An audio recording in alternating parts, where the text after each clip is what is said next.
All right. Are you smoking hot or are you just hot, hot, hot?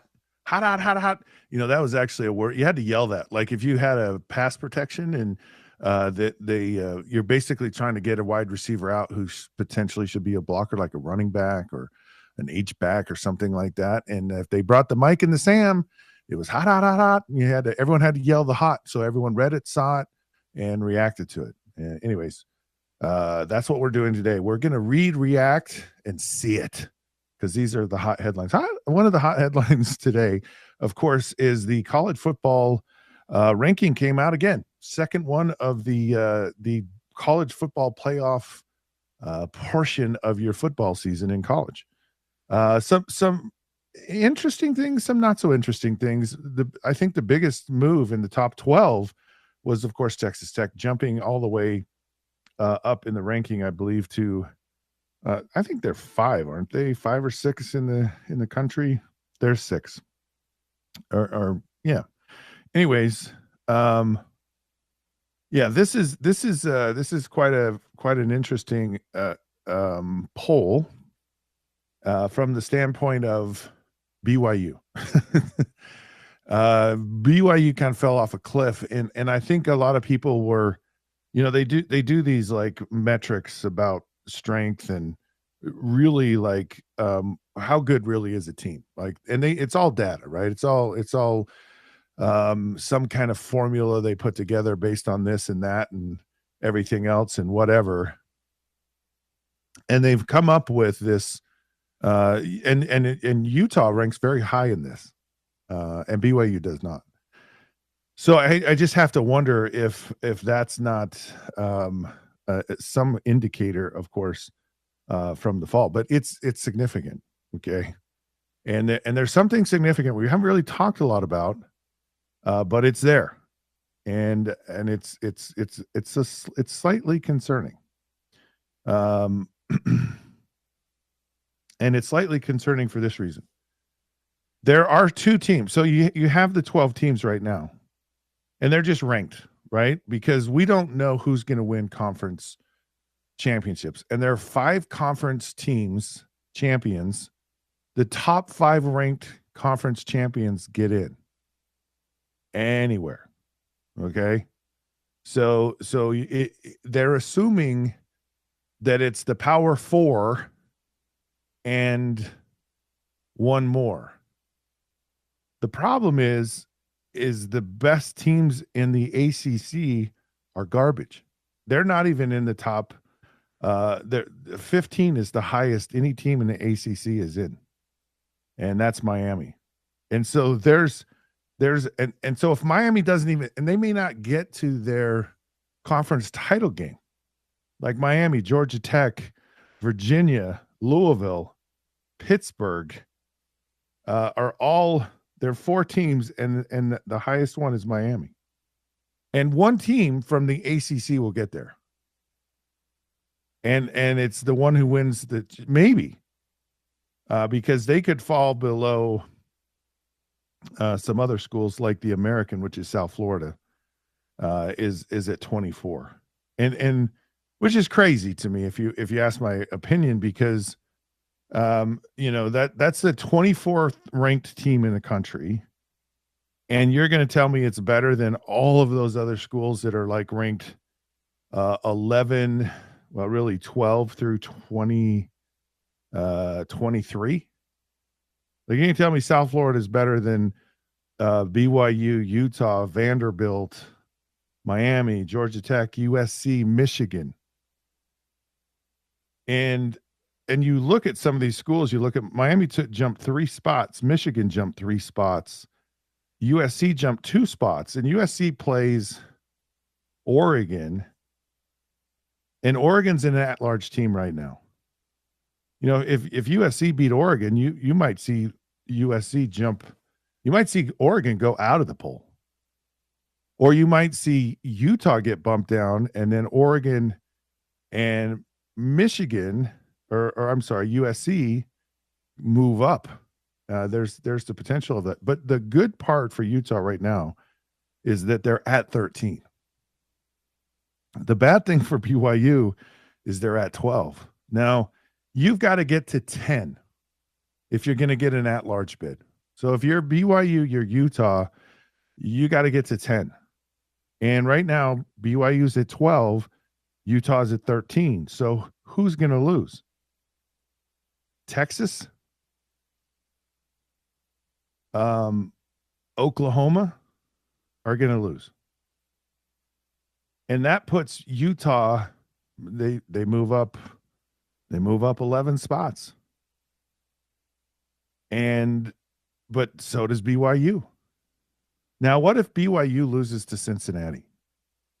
Dude, I would think, I mean, BYU just tumbled. They dropped 5 spots. So if BYU loses, it's my point is that Utah's got to get to at least 10, but you really want to be 8, if you can get to 8, because 10 might put you playing Notre Dame at Notre Dame.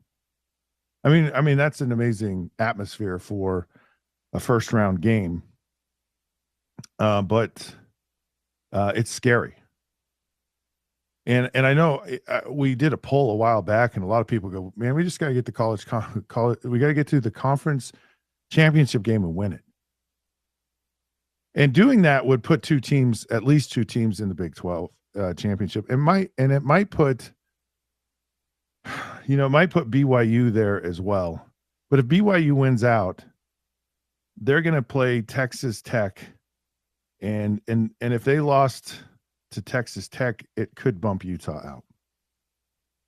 So it's a very precarious situation simply because you're going to have Ohio State. Let's just say Ohio State is the conference champion. They're in. I guess it's going to be Texas A&M, because that really, it doesn't totally throw everything off. But let's say Texas A&M plays Alabama and Texas A&M loses. They're not going to drop out of the top 12. Utah's not going to jump past them. Now, if Alabama loses and they have 2 losses, they're still going to be in. It's going to be an uphill battle simply because Utah doesn't play anyone that's very good the rest of the year. Kansas State, Baylor, those aren't going to be significant wins going down the stretch. So it's a little bit more precarious than I thought. But I still have hope. Notre Dame goes to Pitt. They would be 3 losses. They drop. Texas loses. They've got Alabama and someone else, I think, Texas A&M. They're going to lose. They're going to drop. Oklahoma has Georgia. They're going to drop. So there's potential. Sorry about Notre Dame, by the way, Martin. I know that hurts your feelings. Notre Dame, so you could get to 10. You could get, and 10 is safe. 10 gets you in. And I really think it's how Utah just looks the rest of the year. If it's 45 points and they handle their business against all 3 of these remaining, they can't win 24-21. It will not look good in the polls. It won't be like, yeah, you won. No, you got to win. You just have to dominate. It has to look like Colorado. It has to look like West Virginia. It has to look like Cincinnati every week. There was another metric that came out that I thought was really fascinating.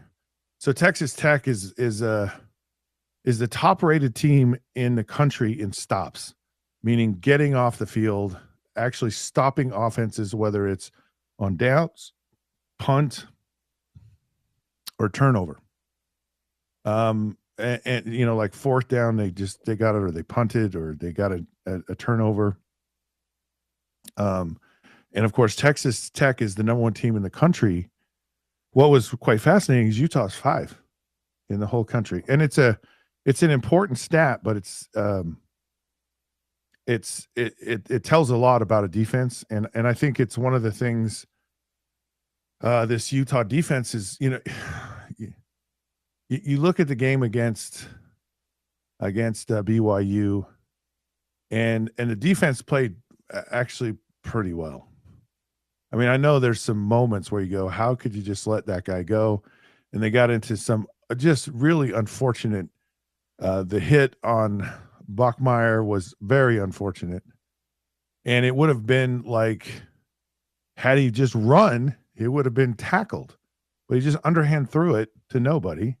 And now it's a targeting penalty, and the guy kicked, Lander Barton gets kicked out. So, I mean, there's the point is this Utah defense is actually pretty good. And the offense is getting more and more explosive as it goes on, and more kind of in sync and more in rhythm. But it can't be a win. You can't do that, or you're done. Now, what's the likelihood of getting 3 teams in the conference championship or the playoffs from the Big 12? The biggest possibility is BYU beating Texas Tech in the championship game, and having Notre Dame, Texas, and Oklahoma lose. That's a real possibility for the team. And the reason is because those games against Texas Tech, BYU. Now the easiest and the obvious way is just win and get in the conference championship. But that's going to require a lot of math. It's going to require BYU losing, Cincinnati losing. Well, no, Cincinnati has 2 losses, and Utah beat them. But they don't have 2 conference losses. So it's kind of, I think Cincinnati, BYU beating Iowa State, that was a tough one.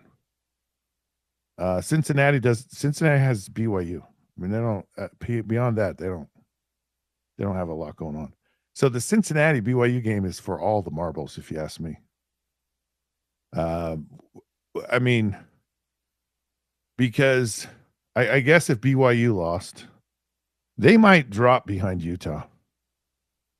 But if they don't, and they stay ahead of Utah, even though they lose to Cincinnati, it very easily could bump Utah out of the playoffs.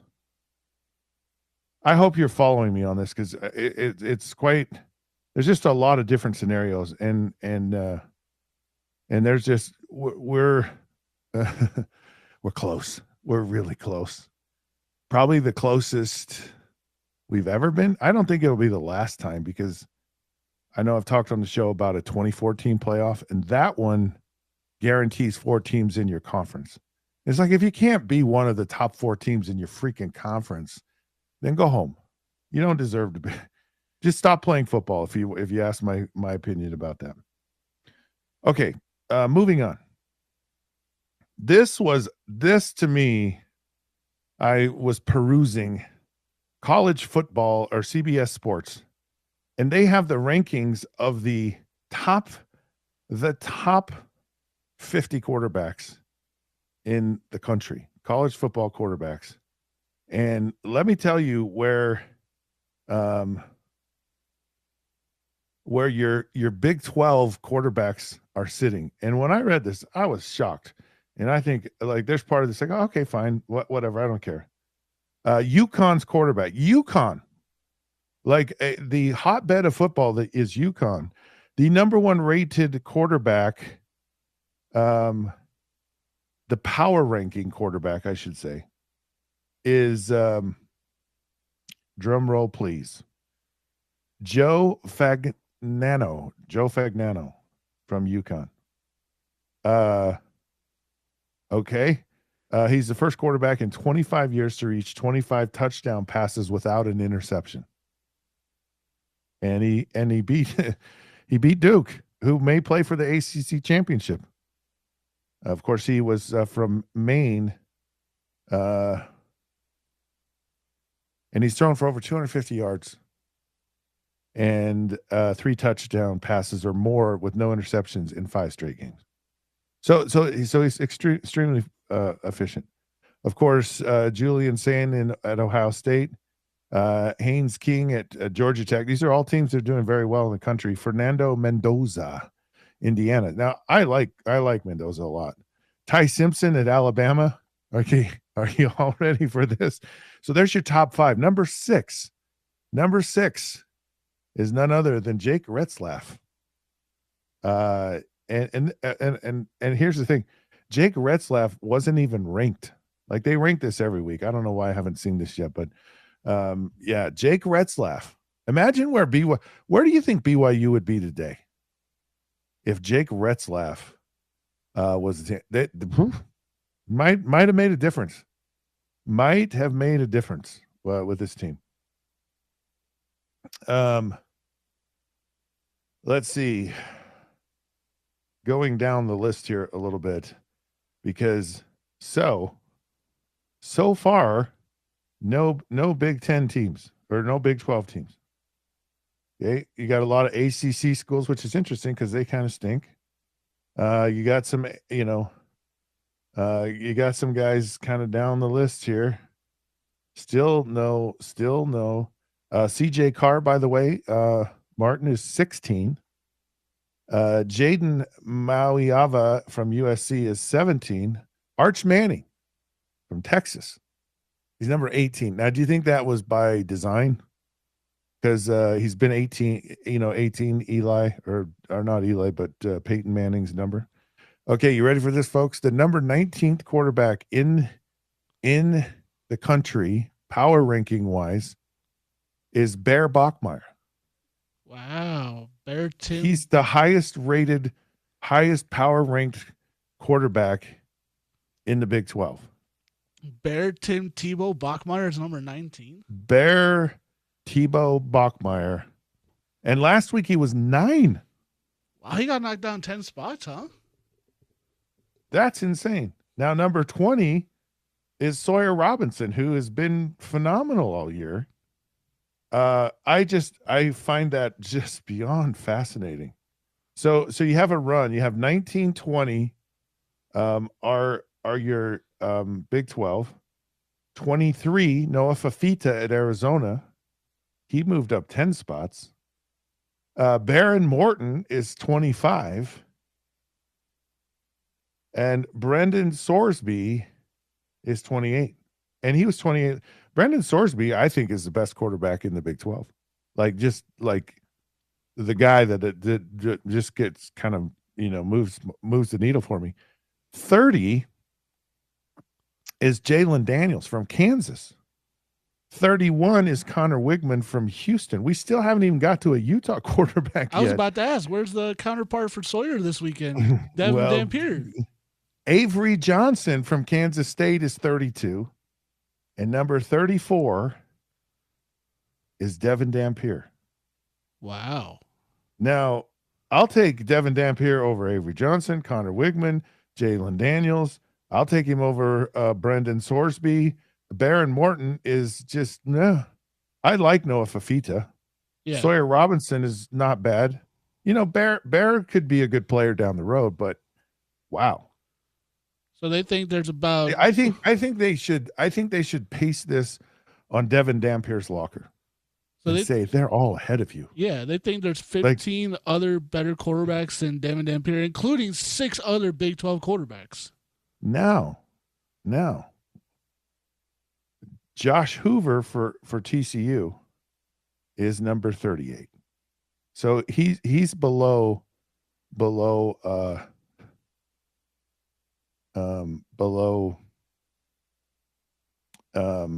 Devin. So at least he's not the last one. But he's not very well thought of on this power ranking thing. Now, are you ready for another drum roll? Yes. Because we had Jake Retzlaff up there. Number 40, Bryson Barnes, Utah State. Really? Former pig farming walk-on at Utah, is the 40th ranked power whatever ranking quarterback in college football right now.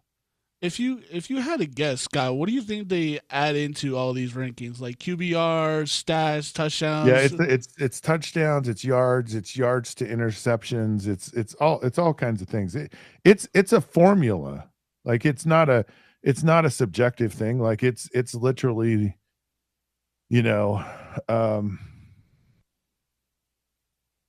so it has a clarification, right? It says these rankings are not a Heisman forecast, draft projection, or season-long outlook. They're a real-time evaluation of performance, factoring in competition, pressure, and production. So, wow. Anyways, there you have it. I find that just absolutely insanely fascinating.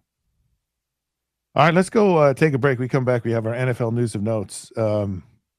Yeah, there's some fun discussion to talk here about what's going on with coaches, players moving on, staying, whatever. This is the Down and Dirty. Scott Mitchell, ESPN, 792 FM.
Hey, welcome back. I hope that you have gotten down and dirty today because that's our goal.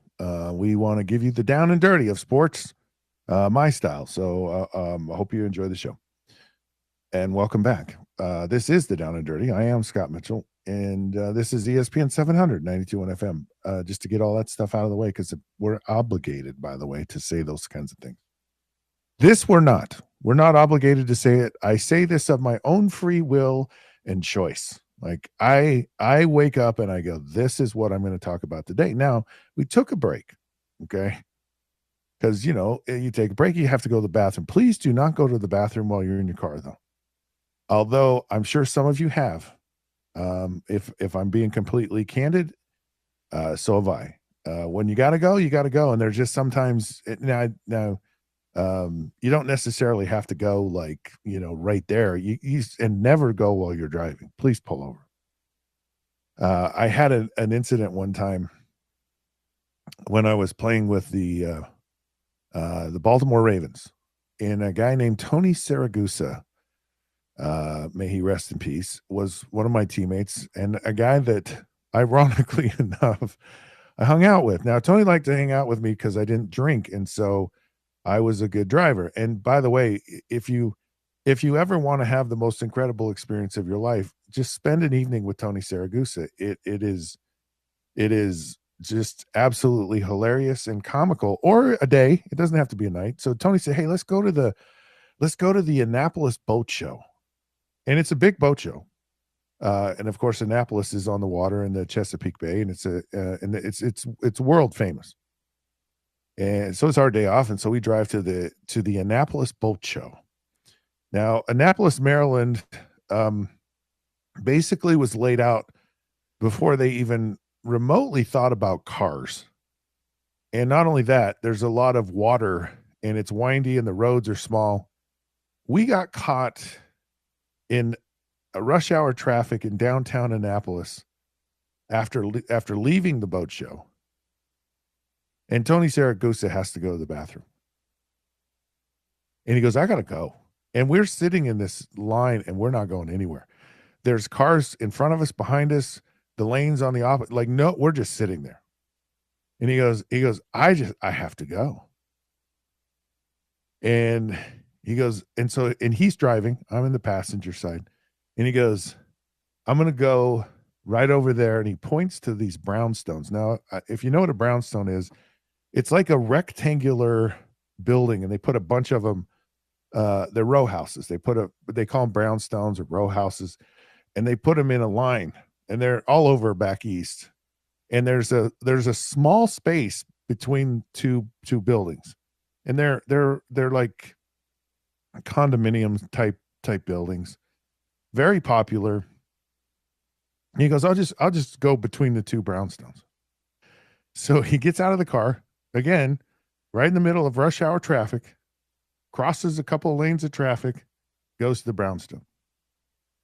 And I'm laughing. I go, well, if the traffic starts moving, we're not. Well, I'll just wait for him to come back. So he comes back, and I go, did everything work out okay? He's like, no. He goes, I couldn't fit between the brownstones. Like, he was so big that he couldn't slide between the two buildings to go to the bathroom. And he goes, I can't hold it any longer. So he just kind of opens the door, and in the middle of the road, in front of everyone who was there, he proceeds to go to the bathroom.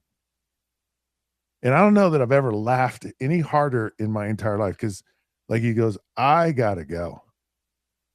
Now, going to the bathroom in the NFL is it's not quite like that. And I think Tony Saragusa is probably the only person alive that would probably do that.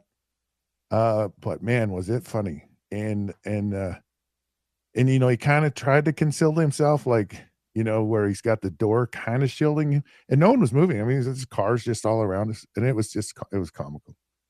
Oh my goodness, it was so comical. I talked about this. This is the stuff people don't talk about, but it's a real thing. Going to the bathroom is a challenge, and I don't know how it is for people out there listening when you go to work. So you go to work, and for a player, your office is a locker room, right? So you go in this big room, and everyone has their little cubicle, and they go up to their cubicle, and typically you get undressed, and then you get into like workout clothes or sweats or something, and you're pretty much in that all day long, because you have walkthroughs, you have practice, you have, so it's just, you don't, no one goes to work in the NFL and doesn't get dressed in something. You don't go in your meetings in like your street clothes. That would just even almost appear weird. And maybe the players do it today. I don't know. Anyway, so imagine going to work and you just all get dressed in your little work clothes.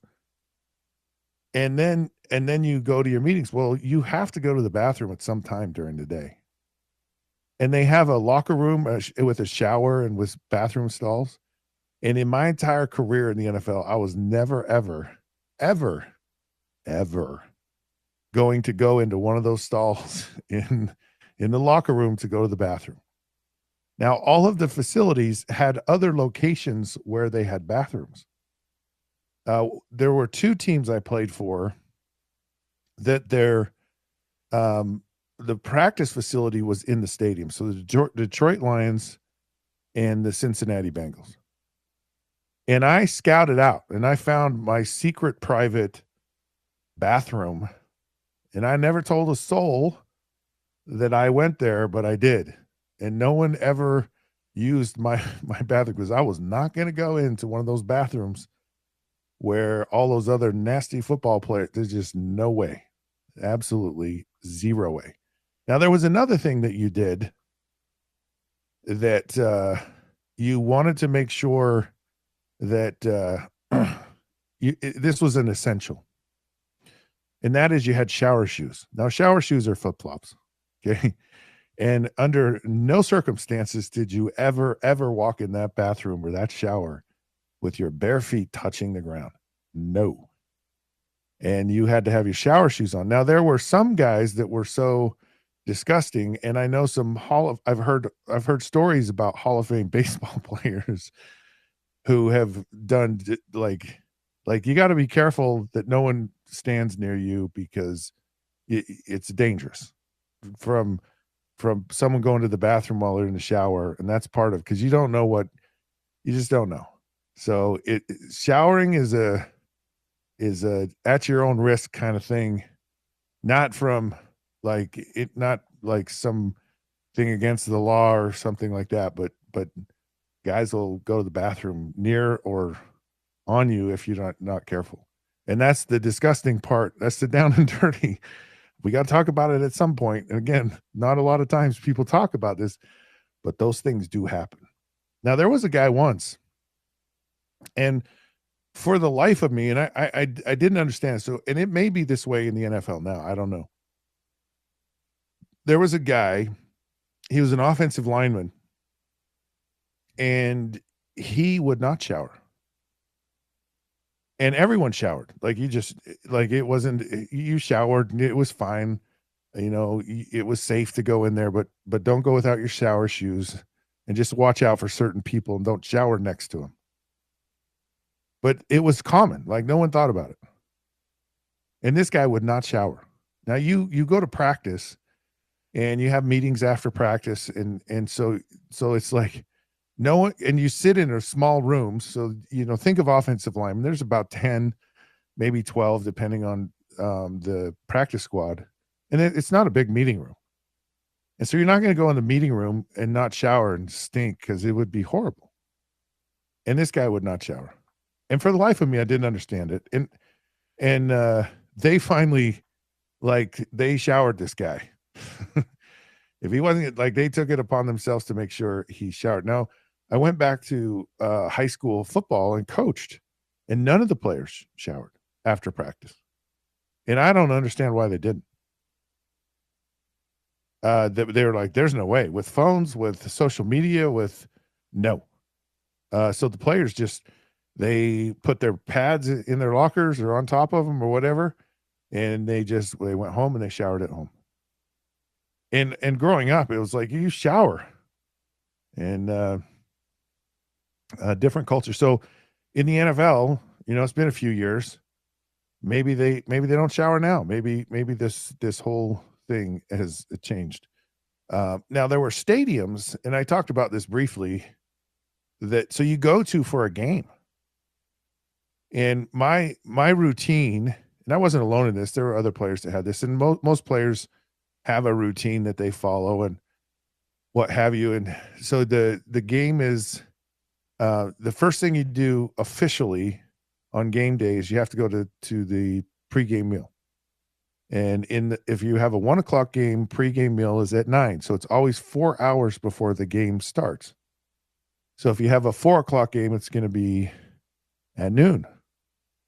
And so at 9:00, it's breakfast. At 4:00 game, it's lunch. And a night game, it's kind of dinner because, a lot of night games would be at 9:00 at night if you're on the East Coast, if it was like a Monday night game or whatever. Or even Sunday night was like that too. And so then you had a 5, so it's dinner. So it's breakfast, lunch, or dinner. You had to go to it. You didn't have to eat the food. And then there were 4 buses that went. There was a bus that left right after the pregame meal. There was a bus that left a half an hour after the pregame meal. And then there was a bus, then the last 2 buses left. So they would get everyone to the stadium with 2 hours to go before the game started. So that was the cutoff. You had to be in the locker room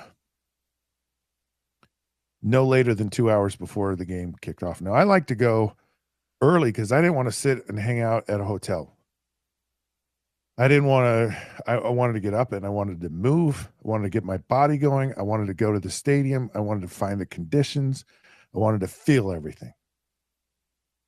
Now, today, the stadiums are cushy and nice and pampered and spoiled. But back in the day, they weren't. And there's some stadiums, and I know this was done on purpose. I mean, at the University of Utah, they do it on purpose. They make you very uncomfortable in the visiting locker room. Like if you go to Rice-Eccles Stadium, it is the Taj Mahal for the home team. It is wonderful, beautiful, amazing. And you go to the visitors locker room and you feel like you're in the old south end zone of Rice-Eccles Stadium, where the locker room was just super tiny. I mean, massively tiny, and you could hardly stand in. In fact, a lot of times the coaches wouldn't even go in that locker room because it was so small. And that was both the home and visitors. And it was horrible. And the visitors locker room at Rice-Eccles Stadium is not much of an upgrade. And it's all in an attempt to make you feel unwelcome. It's that gamesmanship kind of thing. It's like, we're not going to report injuries because we don't have to. We're not going to do all these. We're not going to make it nice for you here. We want you to be uncomfortable. And it was the same thing with most bathroom situations in visiting locker rooms in the NFL. And they would have, there were multiple stadiums. And so you imagine you have 50 guys and everyone has to go to the bathroom in all forms and fashions. Like guys, because you get nerves and there are guys that throw up and guys that have to do number 1, do number 2, and they do it often before the game starts. And I'm just telling you, you get your whole uniform on and it is a chore. It is not fun at all to get, to have to get like out of your uniform. I got to, just to do number 1 isn't easy, just so you know. Now, to make it worse, they usually give you like 2 stalls. Like it's not a row, it's not a bathroom that's conducive to, handling, because it's not only players, it's coaches, it's support people. You might have 70 people in this locker room on game day, all of them nervous and nowhere to go. Or if you have to go, they'll have like Riverfront Stadium. To this day. So the Astrodome was a dive by the time I played in it.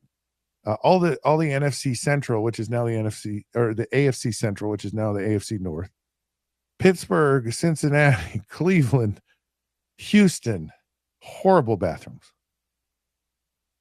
The Detroit Lions bathroom was not the greatest, even for the home team, but the visiting team is it's horrendous. So going to the bathroom in the NFL is, wow. It's an experience. It is, and it's one that's not like now today. I'm sure the toilets are made out of gold, and they probably should be for the king to get on its throne. All right, let's just talk about a couple other things. That's kind of a fun conversation, actually. Let's do this. The New York Giants fired their football coach. And a lot of people, and we kind of went through some of this firing and hiring stuff yesterday. And when you're in it and you kind of see things repeating, or you see things over an extended period of time and you go, it's just not going to get any better. That's probably what happened with Brian Daboll with the New York Giants. But who takes over for the Giants? Now, a lot of people are like Lane Kiffin, right? Wouldn't that be the perfect choice? See, because Lane Kiffin is a personality that is big enough for New York, and he's boisterous enough for New York, and he's, I'll tell you a guy who would have been amazing in New York as a head coach is Sean Payton, because Sean Payton doesn't care, and you really kind of need a coach that really kind of matches that New York mantra. Bill Parcells was so good there, and some of the other coaches they've had that, and Tom Coughlin was a very tough-minded individual. And of course, he's kind of a Bill Parcells prodigy and what have you. And a lot of people are going, man, get Bill Belichick in New York. And I don't think Bill Belichick, I don't know. Maybe, well, one, he's too old. Maybe not. I mean, maybe. Think about it. He started with the Giants. I didn't really think about Parcells, or not Parcells, but Belichick. But Belichick could be, look, it'd make New York way interesting. And they got some pieces defensively. They really do. If Lane Kiffin could find a really, really good coordinator, the Giants could be something. Now I think they're in a winnable division now with Philadelphia. They're just there because they know how to do it, and they've won it, and they figured it out. Dallas is, they're a hot mess. They just want drama.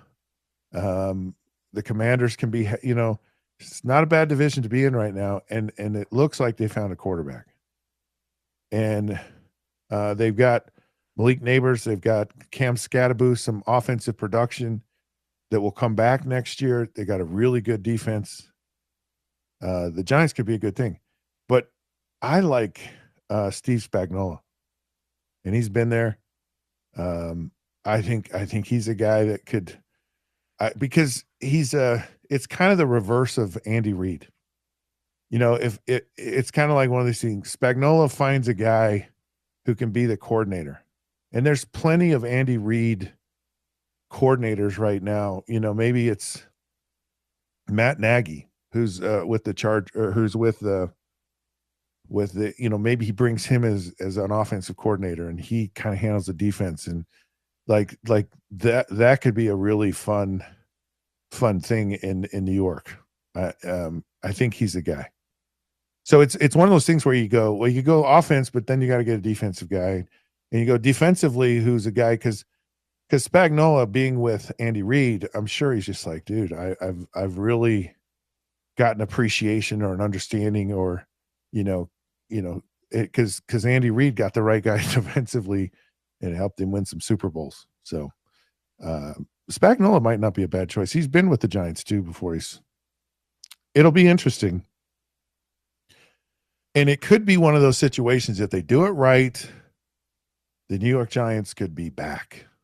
And I don't know if we care or not, but they could be back. We'll be back. In just a few brief moments, Utah Jazz did something they haven't done for a long time, and they're doing it with their young new draft pick. We'll talk about that and so much more. But before we talk about that, and before we leave, I have to tell you about a life-changing experience, and that's with my eyeballs. I went to Weight Vision, and they analyzed what was wrong, gave me a great recommendation, and they executed on it perfectly. And it was a very minimally invasive procedure, and it made all the difference in the world. And my vision is like, it's insane how well I see. And, you get older and things kind of change a little bit, and my eyes certainly were doing that. And not now. I feel like Superman. I feel like I can look through lead.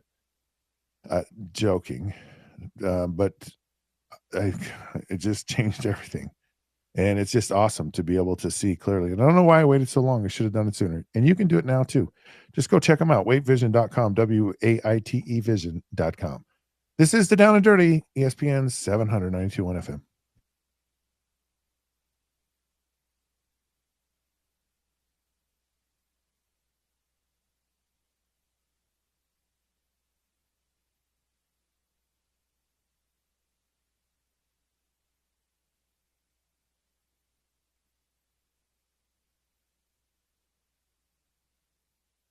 8 minutes. Just 8 tell, minutes. just tell me the time I have to be on. Er, 7:50. We'll come back. We'll come back at 10:49. So you got 8 minutes or 56. Yeah. If we come back at 49, and I got 6 minutes, that's No, 8 minutes. 8 minutes. that's So 57. yeah, 57. Sorry, I'm not good at math. I'm the wrong person to ask that question. Hey, we just check and double check. And Yep. do the discount double check. Oh, I hated that as a kid. What'd you think of the bathroom thing? Was that all right? Yeah, it was. It was a good story. Kind of interesting. Yeah, it was. It's some of that stuff, people. Tony Siragusa, man, that was a funny game. Can only In the brownstone. can only imagine. Right, he's between two buildings. Oh Lord. All right, gotta put it back.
Hey there, folks. Welcome back. In the last segment, we talked about, I told you a little story about Tony Siragusa not fitting between two brownstones, two row houses. Because they're very, they're very closely built together. They're not touching, but they're very close. And I didn't think they were that close, but Tony Siragusa did not fit between two brownstones.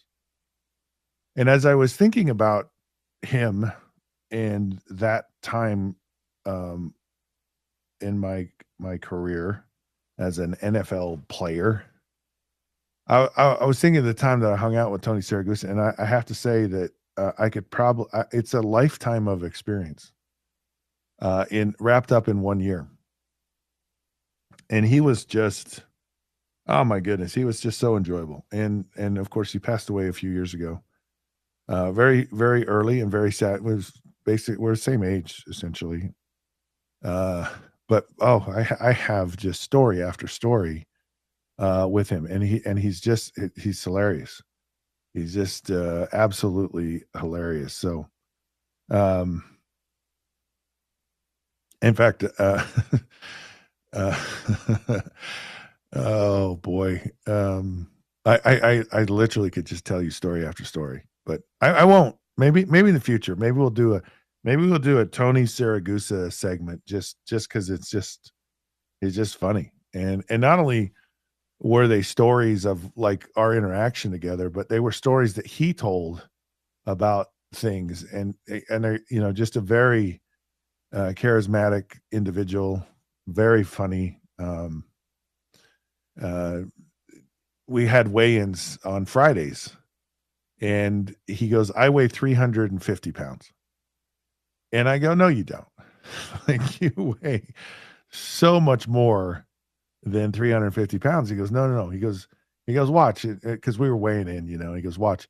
He goes, I will weigh 350 pounds on the nose. And the scale is in this like kind of outer area of the showers. And it was one of those like big giant, like rectangular scales you go stand up on, and it has a digital reading to it and whatever. And it was up against the wall. And on the wall were these racks where you'd hang a towel. And so he would get up on the scale, and with one arm he would push down on the towel rack or hooks, and he'd push and it hit 350 and they go 350 and he'd jump off quickly. Like he didn't wait. As soon as that thing hit 350, he was off. Now, the guy weighing us in, he kind of, greased the palms of this guy with either Nike merchandise. That's what that was currency, right? In the NFL was your Nike merchandise. Hey, I'll get you a pair of shoes or I'll get you a suit or something. And he goes, yep, see, I told you 350. and people because he probably didn't weigh less than 400 pounds. He was massive, easily 390, but he was nowhere near 350, which was his weight. Now, if you calculated, if he was 50 pounds overweight, at the time it was $50. It was $50 a pound. So he was probably, I don't know, he'd probably be what in 50, he'd probably be $2,500 a week in fines at the time. Now for weigh-ins, because there's so much money right in the NFL, and it's all a percentage of like the collective bargaining agreement. And so now it's well over $200 a pound if you're overweight. But man, Tony Siragusa was such a great guy. Hey, listen, Sean O'Connell is, of course, coming up here in just in a minute. And you need to tune in. Not only because he's great, but also because all week you can have a chance to win a pair of tickets. Now, we're kind of in the middle of the week right now, to Fierce Fighting on Friday, November 14th, which is this Friday, at the Salt Lake City Masonic Temple. So they have a viewing area, a little bit intimate, but it's kind of one of those levels of MMA fighting. Fascinating. Go watch it. So you can enter to win VIP tickets at ESPN700sports.com or visit us at ESPN. So visit us at ESPN700sports.com and you can enter to win. And of course, he's giving away those tickets on his show. So you want to check it out. Our Jazz, they scored 152 points, which is 2 points shy of the franchise record points of the most points scored from a Jazz team. The Jazz also won their fourth game, which is another one of those exciting things for us because it took a long time for the Jazz to win 4 games in a season. And so, hey, they did it, which is kind of exciting. And part of what makes it exciting is that the team actually has started its pick for the